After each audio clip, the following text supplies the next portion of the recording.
What's up? DJ Sterling here, back with another video. And today I'm going to answer one simple question.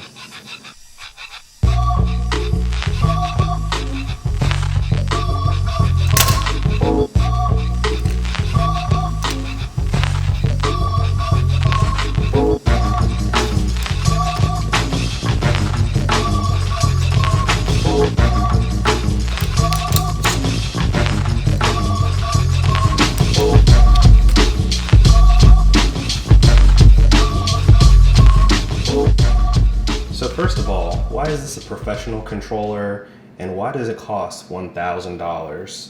So to be upfront, this thing is a powerful little monster. You basically have all of the same power and features in a Prime 4 in a laptop-sized controller. To name a few things, there's a 7-inch touchscreen, it's got built-in Wi-Fi with Tidal streaming, and the next update should, I believe, enable SoundCloud and Beatport. It's got internal storage with an SD card and USB drive. It's got dual effects power. You have the sweep effects here, and you have a single effects engine here, which can apply, it can be assigned to either of the two channels. You have tons of I/O on the back. You have XLR, you have RCA, dual mic inputs. There's 1/2-inch TRS for booth, and the best thing, being so portable, it has a built-in battery. And so what I've been doing non-stop with this thing is taking it all over my house. All I do is take my favorite pair of Pioneer headphones, I plug them in, and then I sit this thing in my lap and I plop down on the couch. And I can do all of the important things that I like to do.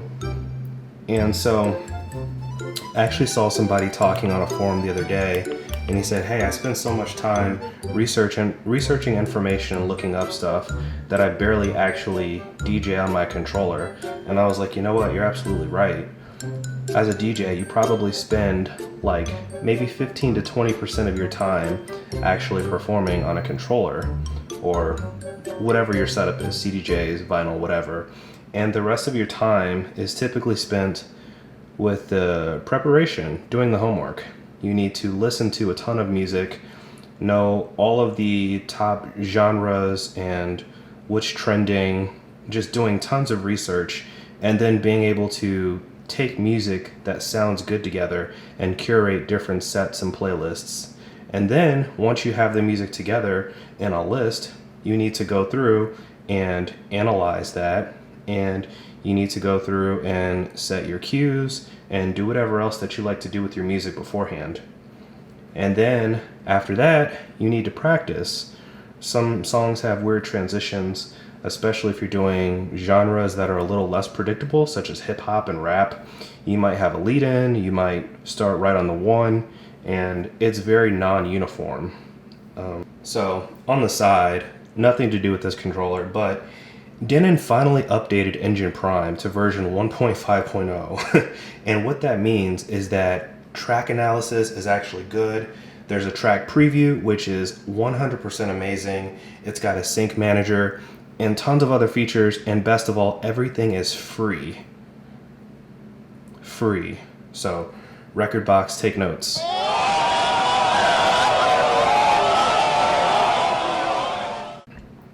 So there's two major questions you should ask yourself before even thinking about buying this controller. And that's one, do you need a new controller? I have 5 other controllers upstairs. And two, are you, like, I don't want to say not a beginner, but do you have experience? Because this really is not a beginner controller. None of the layout is intuitive. It doesn't look like your typical CDJ layout with a bunch of EQs here. Like, everything is moved around. The effects work differently. The options are very different. So if you're coming from any Prime series controller, like a Prime 4, you're gonna be just fine because it's the exact same UI, the same OS, and some things are the exact same. This layout, that's like the forward and back buttons, the load buttons with the encoder, the view, all that's the same as on a Prime 4 controller. The feel of the faders, whether it's the tempo fader or the channel fader, even the crossfader, everything feels familiar. The one thing I will say about this layout and why it's not for beginners, it's a little bit cluttered and there are a lot of buttons on here. And this controller was designed around the 7-inch touchscreen, and then everything else just kind of got added. And it's also the left and right are like asymmetric, and I wish it was symmetric. And so if you drew a line here and folded this in half, it would kind of line up. So basically, like, this tempo fader is too close to this channel fader, and it's easy to be moving one and bump the other, or just simply grab the wrong one, confusing them. I wish it was on this side. That's the biggest thing. Is that's the only really bad thing about the layout, is these two things are so close together. Everything else, fine. So first, do you need a new controller? 2, do you have experience using a controller with like a lot of buttons on it, right, in such a small form factor? Because otherwise it's going to be really confusing and really discouraging. I know when I bought my Prime 4 at first, I set it all up and then it just sat there for about 3 weeks. And, you know, I would turn it on and press buttons and look at it, but it was almost too intimidating to use. Now I use it all the time. It's my bread and butter. It's my main controller. I love it. But when I first got it, it was just way too intimidating. And I've used tons of controllers before, but this was the first 4-channel controller I owned, and the first controller with Wi-Fi and a really usable touchscreen, because I have an RX2 as well, and it has a touchscreen, but it's not a usable touchscreen because it has buttons around it, and I never need to touch the screen except for like maybe searching for a song. But anyway, what you're really paying for with this controller are the features. There are so many features jam-packed into this portable setup, and this controller is literally just in a league of its own. There's nothing else like it right now in the market. There's no other controller, not a DDJ400, an SB3, or any Traktor controller that can do half of what this thing does. The fact that you're not tethered to a laptop is a huge benefit, because the touchscreen is your laptop. And that's why I keep complaining about, I wish this was able to tilt, because you spend a lot of time and attention looking at that touchscreen. And if they make a Prime Go 2, that's one thing I would have to buy a new one, is fix the issue with this touchscreen not being able to move. Just make it similar to the Prime 4, and that would make the unit 100 times better.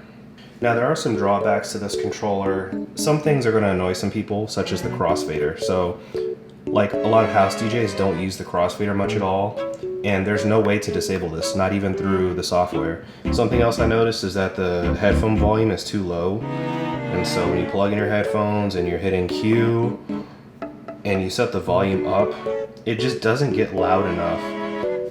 It's fine in the house because my house is dead quiet, but I fear that if you take this into a club or a wedding and try to use the Q with the headphones, it might be a little bit hard to hear even with the volume on full blast.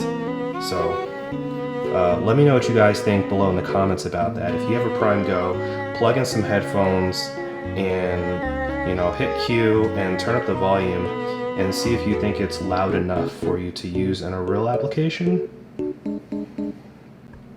Yeah, so with those things I just named, none of those are deal breakers. This is still a great controller. There is literally nothing else like it. There's a reason that it's sold out all over the world right now, and there's a reason that it costs $1,000. Should you buy this controller? I think if you're in the market for something new and you want to try some bleeding edge technology, that's a yes for you. If you're in need of a new controller and need something portable and you're an experienced DJ, I think that's also a yes. If you're a beginner, I would say no. Look at the DDJ400 or the SB3. Alright, cool. I'm DJ Sterling. Thanks for watching. Peace.